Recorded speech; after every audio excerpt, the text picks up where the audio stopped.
Good afternoon. Thank you all for coming. And welcome to this convocation of the Mississippi Humanities Council Award for Teacher Excellence, which is being given to Dr. Kristen White.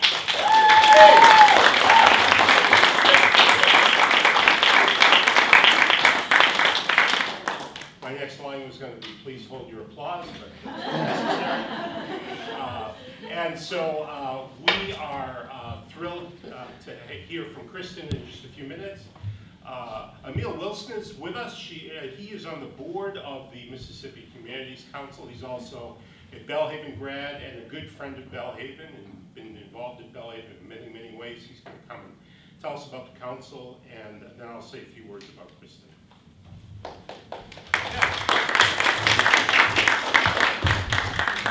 I'm Emil Wilson, and as I look around the room, I think I know a lot of you. So it's always a joy to come back to a place that is truly a home for me. I was a fourth generation Belhaven student that grew up just a few blocks from campus. So we often say there's not a time in our life that we didn't know our Lord and Savior. There's not a time in my life that I did not know Belhaven. And it's an honor today to represent the Mississippi Humanities Council. I serve on the board of directors, and the Humanities Council serves to provide humanities programming for the general public, for universities, for people throughout the state. We're funded primarily through the National Endowment for the Humanities, but are also funded through private gifts, through charitable contributions, things of that nature. And we exist to preserve the humanities because the humanities are what makes us human. You know, one of the things that I talk about a lot in my classes when I'm teaching is the values that represent universal humanity. What are the things that, wherever you go in the world, are the touchstones of human existence? And those are the humanities. So it's very fitting today that we're giving this award to someone who is in, it's the Department of Intercultural Studies, because nothing represents the humanities more than the representatives of poetry, of the arts, of sciences throughout history, throughout culture. And people often ask, what is the humanities? The humanities are, broadly speaking, we often say anything that falls within the College of Liberal Arts. But truthfully, it's more than that. The humanities are the things that give us value, that create value in life, and define what it is to be human. I'm excited to be here today. We want to congratulate Dr. White for her work in this field of humanities, and want to share with all of you opportunities not just here on campus, but throughout the city and throughout the state that the Humanities Council is doing. Yesterday, if you didn't know, Mississippi's had a issue of prison reform that's been talked about a lot. And we hosted an event, as I'm pulling up our events list, we hosted an event called Ideas on Tap at Howland Mouse. It's a monthly event that talks about the big ideas behind discussions. So we aren't just talking about what to do with prison reform. We had panelists on there talking about what is the purpose of prison. How we run a prison's a business discussion or public policy discussion. What's the purpose and what are we going to achieve and what are we trying to achieve? Those are the answers the humanities gives us. We also hosted an event yesterday at Mississippi College on the meaning of slavery in North America, past and present. And today, we're hosting, tomorrow is the 20th. Tomorrow, we're hosting an event back in the day, Black History Celebration, tributes to Mississippi living legends at New Hope Baptist Church here in Jackson. We host events like this all over the state, not just in Jackson, but in rural communities, places you've never heard of, because we believe that the humanities are for everyone. We believe that the purpose of a university is not simply to educate you for a career, but to make you a better person, to give you an opportunity for a more fulfilled life. And we believe in tearing down the divide between town and gown, so that we can bring access to programming like this to the big ideas, to the arts, to the sciences, to the general public. Thank you all for being a part of this. Part of this award today is going to be participation in our annual awards gala, which I'd invite everyone to attend. There will be fun, there will be food, there will be humanities-based discussions, and once again, Dr. White will be honored. Thank you for the opportunity. Congratulations, Dr. White.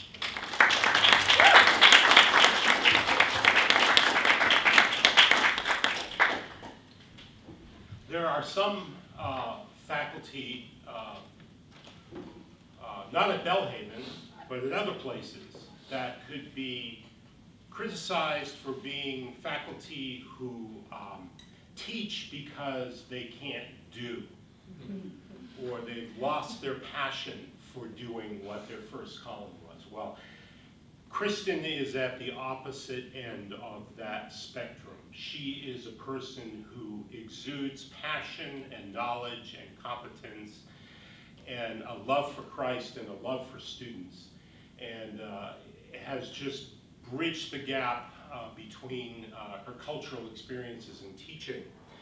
And before coming to Belhaven, she was for 10 years Director of Global Mobilization for California Baptist University, received her BA from Oklahoma Baptist University, her MA from Union University, her MA from Golden Gate Baptist Theological Seminary, and earned her PhD from Claremont Graduate University. In addition,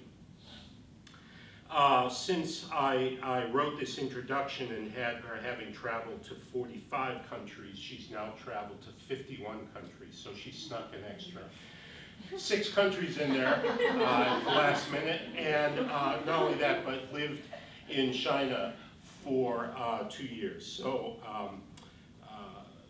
in her role as chair and assistant professor, Dr. White is all about building bridges for Belhaven students to understand and engage with the world.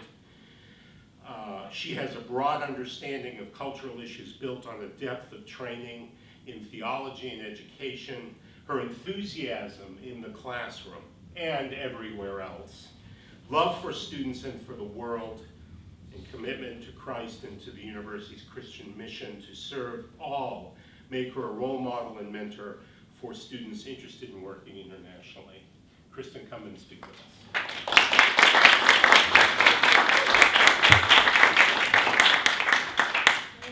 There we go.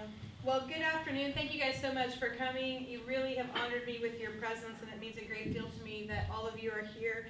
And again, special thanks to Dr. Smith for this, nominating for this honor, and Emil, an alum, coming back. Thank you, Mr. Wilson, for doing that.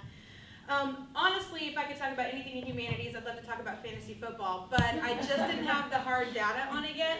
And so I went back and said, let me share my dissertation, which is International Service Learning, Faculty Engagement and Transformation. And so I'm going to try to share my 200-page dissertation with you in about 20 minutes. So at this point, I should stress, I'm going to take you in a cultural experience. We're going to go to California, where we talk real fast, and not do it here in the South, where we go a little bit slower, okay? So, a definition for service learning: an experiential academic opportunity that equally combines both service and learning, adding value to each. The service meets a community need that benefits both the provider and the recipient of the service, and the learning takes place in the context of community where both teachers and students learn together through a directed reflection and guided application. And I would like to point out here the hyphen in service learning. I spent an entire page of my dissertation just writing about the hyphen, because the hyphen actually connects the service and the learning, and it actually represents the reflective process that is really, really crucial in learning from our service. So the problem I was tackling is I really began to think that faculty didn't understand what the personal and professional benefits they would receive by participating in international service learning with their students. And when I looked at the lit, I noticed that almost all the research on service learning had been done stateside. Very little had been done internationally. It had been predominantly focused on students, and very little had operated with a theoretical framework. So that's what I tried to tackle with my study. So the purpose of the study was simply to explore how service learning develops faculty, both personally and professionally, through the experiential learning process, and thus strengthens their commitment to service learning for the benefit of their students and their institutions. And so clearly I'm a proponent of this and would like to tell you what I learned about it. One of the key things I aimed to find was to be able to represent the faculty in their own voice. So as most qualitative inquiry highlights the voice of participants, you'll see that even today I'm going to share a lot of quotes with you so you can hear from my faculty participants. I used Colt's experiential learning theory, which many of you are very familiar with. 4 components, moving step by step from concrete experience to reflective observation to abstract conceptualization, and then back around to active experimentation with the hope that it would in turn produce more concrete experience. My overarching research question was simply, how does participation in service learning experiences strengthen faculty's commitment to continued service learning at faith-based institutions? At this point, let me pause and just make a comment. Dr. Smith and I both have a degree from Claremont Graduate University. It is not Christian. Fortunately, my chair is a strong believer, Dr. Mary Poplin. However, the rest of my committee, that was not the case. However, their belief in diversity, they strongly encouraged me. They knew that I was interested in Christian higher ed, so they allowed me and encouraged me to study Christian higher ed and to discuss some of the key things that are relevant to us, like faith integration.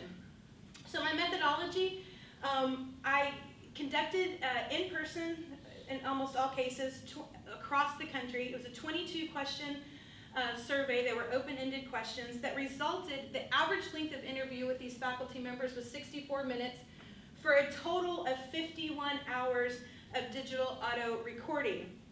I then came up with emerging themes, summarized it in 12 statements, and sent it back to my participants for member checking, which is what basically we'll share with you this afternoon. To put this in some of my data analysis, I transcribed every interview verbatim and the average interview was 18 pages for a total of 849 pages of single-spaced data. And so it's from that I'm reporting to you today. So that's how I ended up with a fairly long dissertation. I was able to categorize and present the results in about 6 areas, which I'm not even going to be able to touch on, but a couple of them for you this afternoon. But my sample, I interviewed 48 full-time faculty members that had participated in international service learning more than once. They represented 17 faith-based institutions across the country in 11 different states. I actually had them fill out an online questionnaire, so I have a ton of demographic data. So any of you who want to read this dissertation, I'd be happy to email it to you. You can dig into all of that fun stuff. I can even tell you if they're a baby boomer or Generation X. The 12 themes that emerged, don't try to read the small print here, I'll show you in just a second. I sent them back out to my 48 participants. 47 of them responded. So I ended up with 564 responses. I only had 1 strongly disagree response, only 15 disagree. So as you can see, 97% of my responses were in the affirmative, agree or strongly agree. And that gave me a mean score of 3.69. So I had really good trustworthiness from member checking. So, and not in order, my research sub-question 4, I'm just going to read now the 12 statements so that you can see the responses. So I'm basically going to summarize my 200 pages in 12 statements, okay? ISL, International Service Learning, is a unique learning environment due to the 24/7 immersion experience. ISL allowed me to mentor my students in a way that addressed the whole person. Talk about humanities and thinking about real life, bringing it together. In Bethany's words, she said, international service learning was good for my students, but it completely transformed my teaching. It really helped me understand students better. It helped me see where they were coming from. When I've helped them work through things overseas, I know how to motivate them. And her implication here is when she got back to the classroom. ISL is a good teaching tool that cannot be replicated in the classroom. And ISL allowed me to function as a guide on the side next to my students.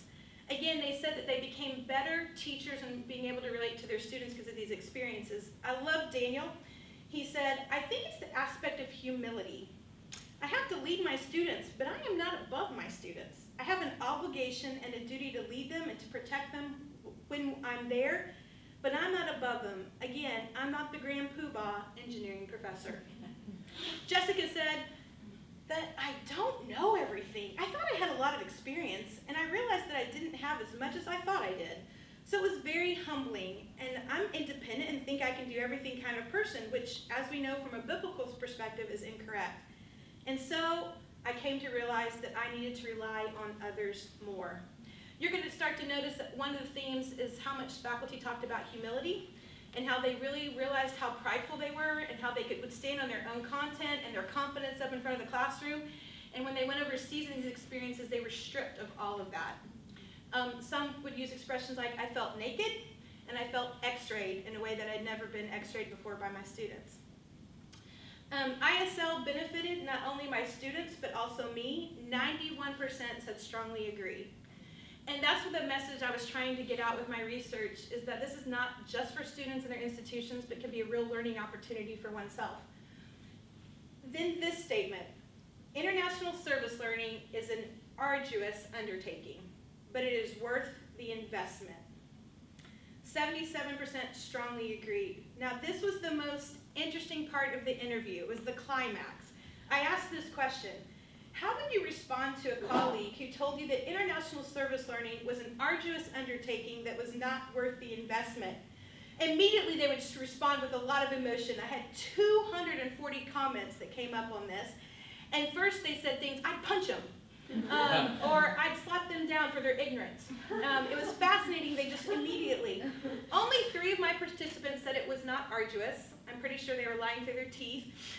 Or maybe they had a third-party provider, I don't know. But only 1 of the 48 said it wasn't worth the investment. Clearly there was some hurt, but I appreciated the transparency. Mark put it this way: yes to the first part, not to the second part. It is a lot of work, but I do think the results are well worth whatever you put into it. George went on to talk about it from an accounting business perspective. In fact, many of my participants use words like, it's priceless, it's invaluable, it's worth every penny. But George put it pretty well. I believe there's a heavy price to pay to do it, but I treat it as an investment instead of a cost. If you treat it as an investment, then you can capitalize later on the return of that investment. If all you think about is the cost, the time, the frustration, the stress, there's no amount of dollar return. You can't get paid enough to compensate for all of that. And so you don't look at it that way. That's a no-win. But for me, it's all about the change in the mentality from a cost focus to an investment focus. 65% of my respondents commented, without being directly asked, that they saw transformation in their students. Not just change, but transformation. And 40% of them said they saw a change in themselves and growth in many areas. They would repeatedly say, you pay the price, but it's worth it. ISL affirmed my Christian faith as I saw God at work in other countries. ISL caused me to rely on God since I was outside of my comfort zone. And ISL fortified my understanding of Scripture. You'll notice that this statement, the last one, has the lowest agreement score. This is where I had the 1 strongly disagree and the 15 disagree. And I have to admit, I probably would have disagreed to this statement. And so it made me think, and I dug back in to my participants and realized the vast majority of them that had said no to this statement had had extensive Bible training. Many of them had been to seminary. Many of them already felt very confident in their understanding of Scripture. And so no, doing this didn't do anything for them as far as fortify their understanding of Scripture. But I think it's important to note that 2/3 of them said it did. And I had all disciplines. And so I understand why they made this statement. And again, I probably would have agreed with it. But still interesting that 2/3 said yes. This was probably the highlight of what I found from the study, is how much of an impact these experiences impacted their personal faith, and then how they communicated that to their students back in the classroom.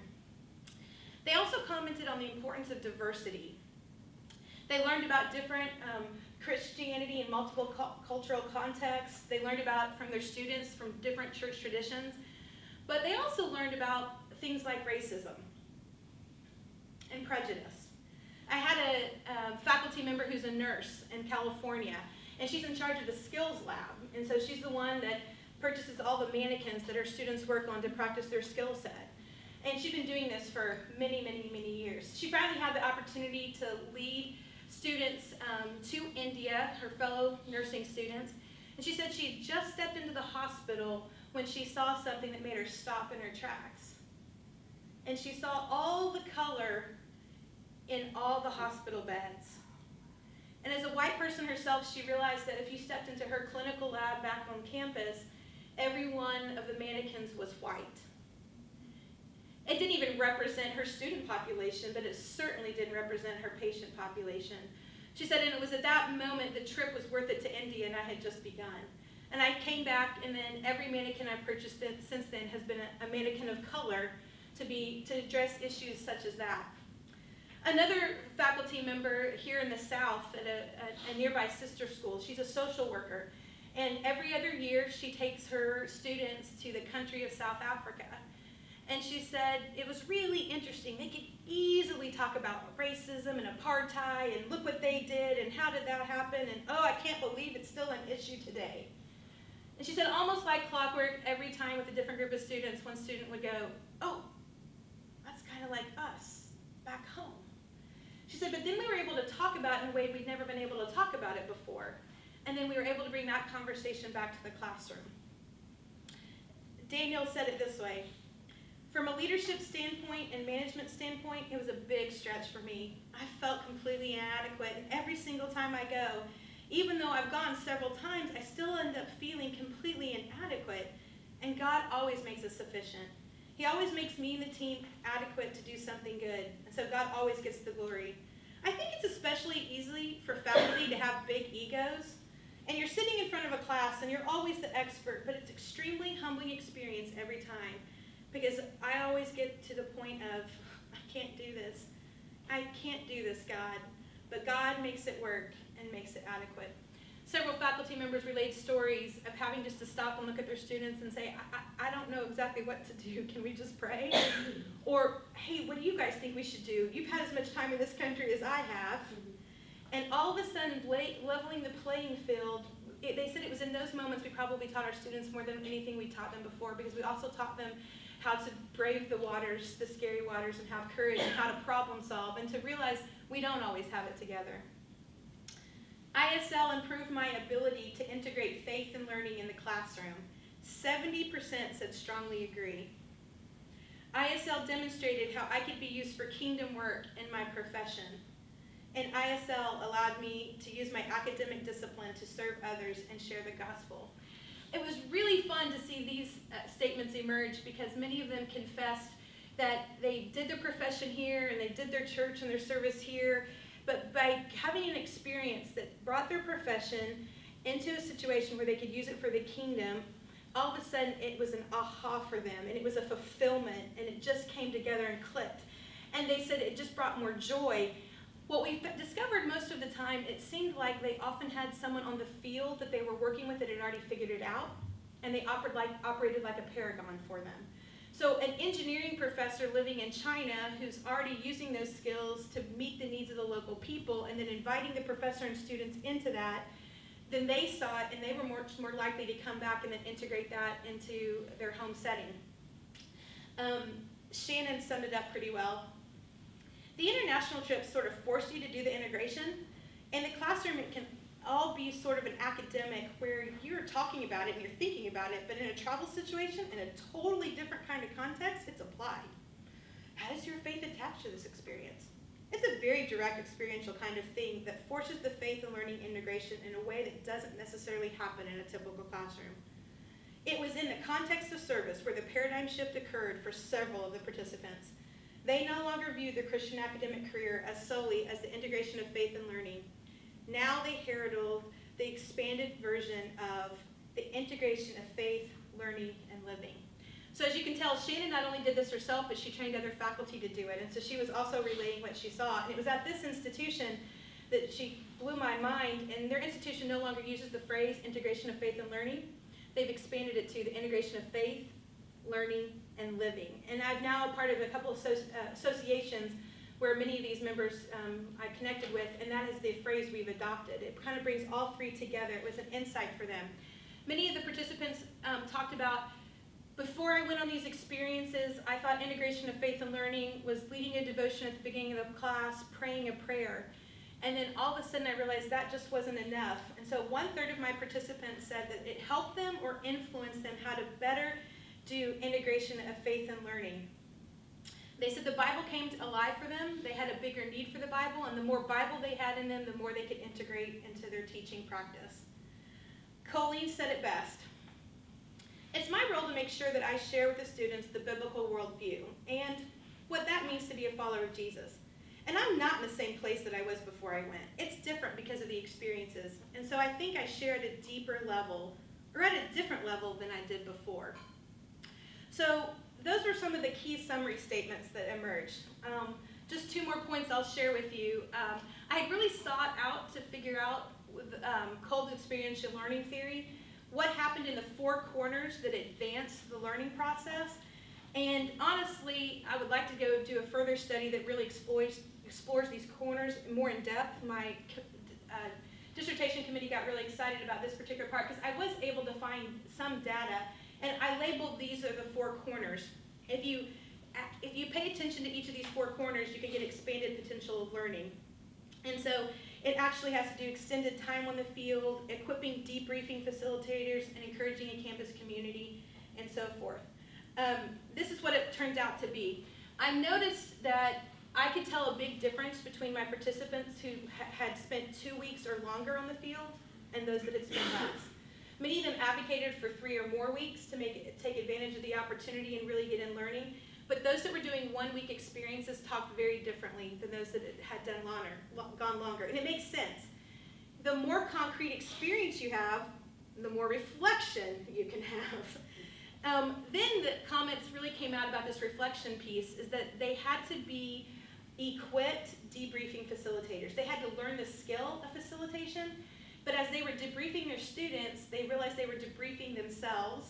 And then, for the sake of time, I skipped over a quote by Monica. She talked about, and then I came home and I would be talking about these experiences, and I had all these pairs of eyes in my classroom asking me questions, and I had to reflect on it even more.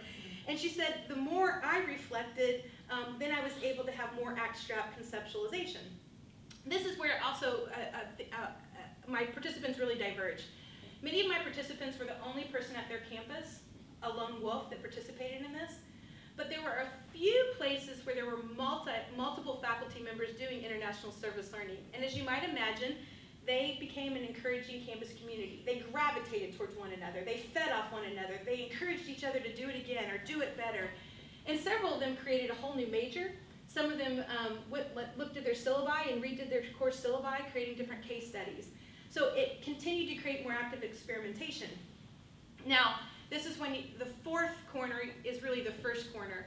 It became very apparent that people who had more extensive pre-service training had a far better, positive, concrete experience. And the tipping point there seemed to be about 20 hours. I certainly had participants that had 75 hours or more of pre-service training, but I couldn't tell the difference between 35 and 75. I could tell the difference between 20 or more, but a lot of my faculty acknowledged they only got a couple of hours of training, like do's and don'ts. Make sure you don't do this, make sure you do this. And again, they talked about their experiences very differently. But if you pull at all 4 corners, or even if you pull at one of the corners, you're going to have expanded potential of learning. And finally, I came up with 10 recommendations based off of what administrators and others responsible for faculty development could do to both recruit and equip their faculty to engage in service learning. And the number one thing that won't surprise any of us is we just needed encouragement. We just need to be told that doing this was worth it, that, hey, we appreciate your blood, sweat, and tears. We're sorry we're not able to support you financially, although they did talk about, please give me money.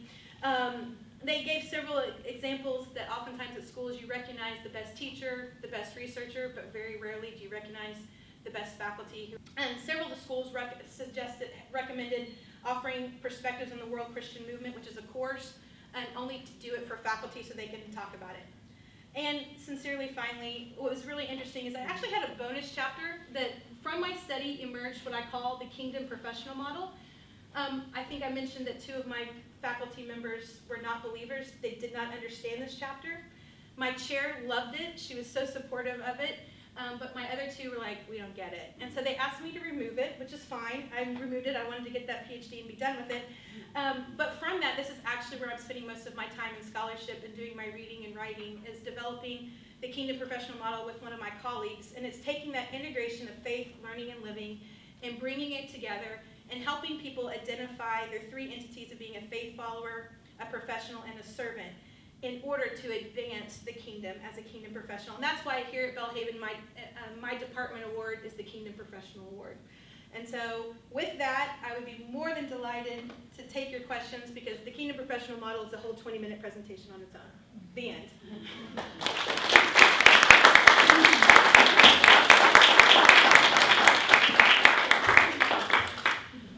I think we have time for just a couple questions, and then it's cookies. Or it can be cookies now. Yes, Dr. Penn. How important is it to study the society that you're going to teach in before you go over there? In other words, some of the societal issues and philosophies of people who are in that society, a particular society, because they vary so much Sure. around the world. Very good question. I mean, obviously, the more you can study about any culture that you're headed to, the more you're going to be able to be culturally sensitive, be able to connect. Again, I actually would stress in my program, we didn't do a lot of language ahead of time, because you can get more language as soon as you got on the ground in 5 minutes than you got in 5 months. But we actually asked that our team leaders, in preparation for students, encourage them to read some books and novels, to watch some movies, to be as immersed as they could.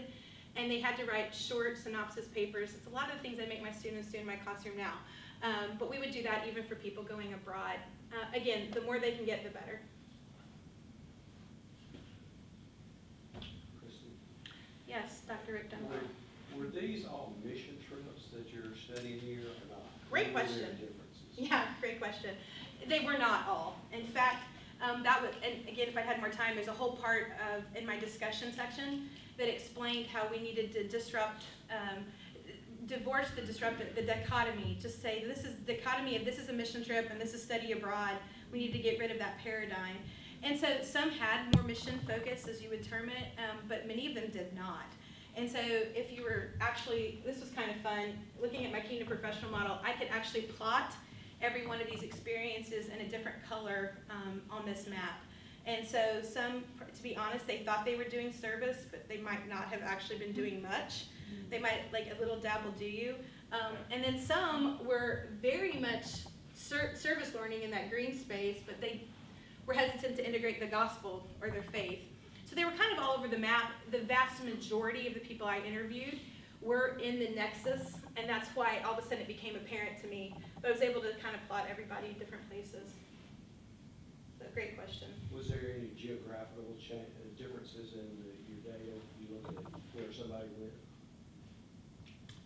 I didn't dig too deeply in that, because many of my participants had participated not only on one or more, the average was 6, and so they themselves had been all over many different places. So it did not seem to make a big difference. What the biggest difference was if they were matched with a field worker, some of you would call them a missionary, or a third-party study abroad, whatever. If there was someone there that they could connect with, that really knew what they were doing and how to bring them together, that's when they seemed to be more successful at that. Yes, Dr. Penn. How important would it be to sit down and write down goal priorities of teaching? For instance, teaching the material to the students, teaching them how to relate to each other better, relating religion to behavior. And we could develop a laundry list here, but the whole idea of this is to get you to prioritize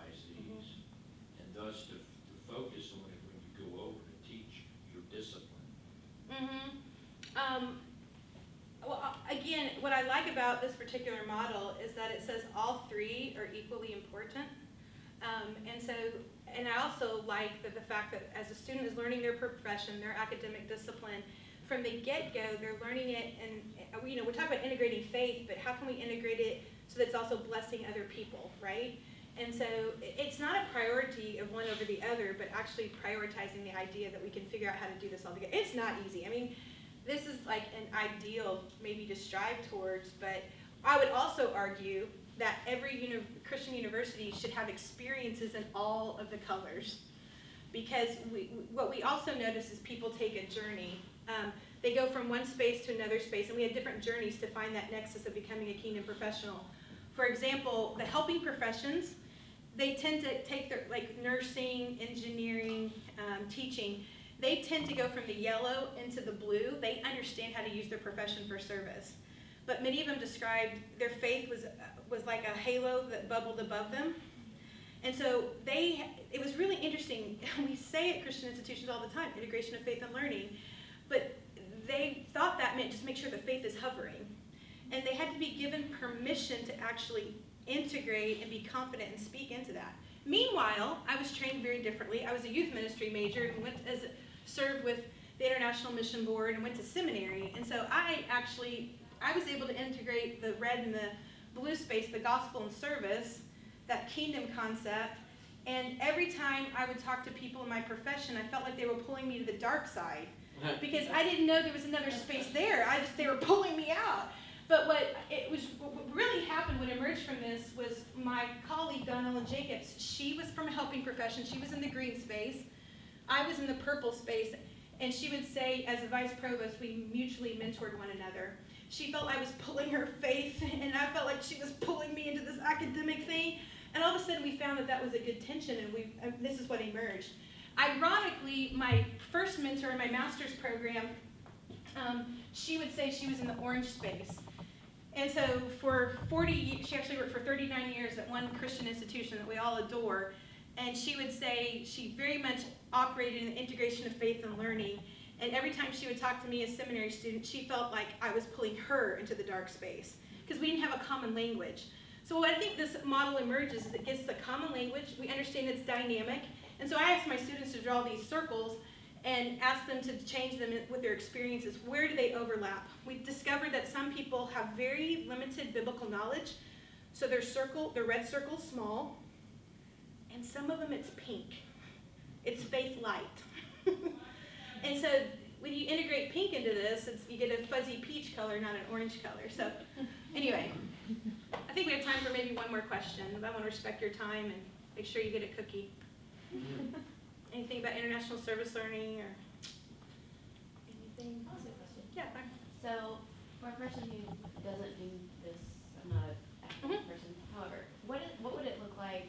I can imagine what it would look like for like nursing or service oriented, but what would that look like if you were like a math person or something that's not as naturally connected to service? Yeah, great question. First of all, my favorite thing to do is actually introduce this model again, I came at it from academics because that's who the population I was studying, my people group, faculty, or my want-to-be people group. And, but then when I started presenting this in churches, people in the pews had their minds blown because they always knew this could be, but they always felt like they had to separate them out. And so I really think every follower of Jesus, you input profession. And so and this is what we're having a conversation at Bellhaven about all the time, but so one of my dear friends, she's actually the chair of the math department at a very large institution, and she was actually one of my participants. It was from this discussion that she said, mathematicians understand Paul's letters better than anybody else in the church. I was like, how was that? She said, Paul writes mathematical equations. And so she took what she saw in scripture and she did a presentation for us using mathematical symbols. And she goes, this is how my faith is that much stronger because I understand math. Therefore, and so now she's using that, and people, there's a lot of professions that use math, and she's able to share the gospel in really powerful ways. So I really don't think there's a single discipline that we can't, it just may take us more challenging. And there's a great book out there called Kingdom Calling by Amy Sherman that I would recommend to anyone to read to get more about this. Well, hey, thank you so much. I really appreciate your time. Please have some